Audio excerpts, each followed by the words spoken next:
I'm going to give you 3 tips that you can start implementing today to ensure safe social media use in your household. You're going to want to stick around to the end of the video because I'm going to throw a statistic your way that will blow your mind. My first tip is to limit device time to less than 2 hours of leisure time per day. Why 2 hours?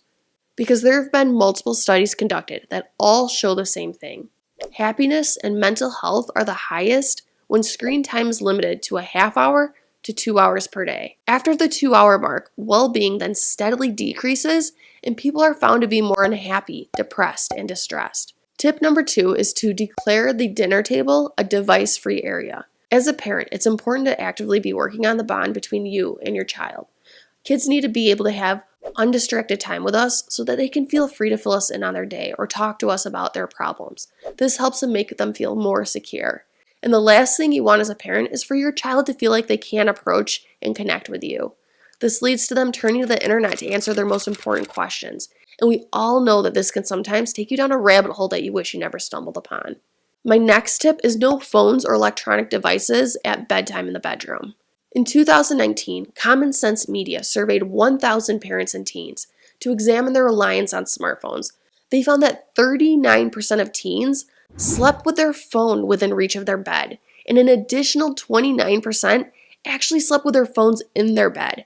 Not only that, 36% of teens reported waking up at least once after falling asleep to check their phones.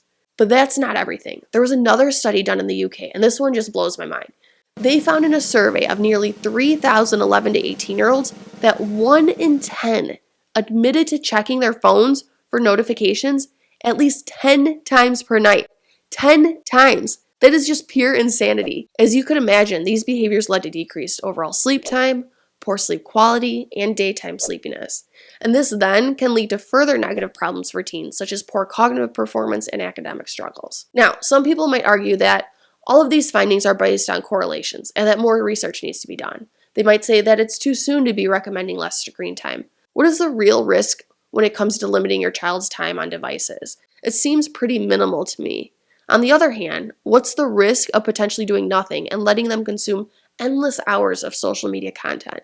Given the possibility of consequences such as unhappiness, depression, distress, poor sleep, struggles with academic performance, and suicide, the risk seems to be pretty high to me. Drop a comment below if there are other things that you're doing in your household to protect your child from too much social media consumption. Now head on over to the next video to find out more ways to live your best life.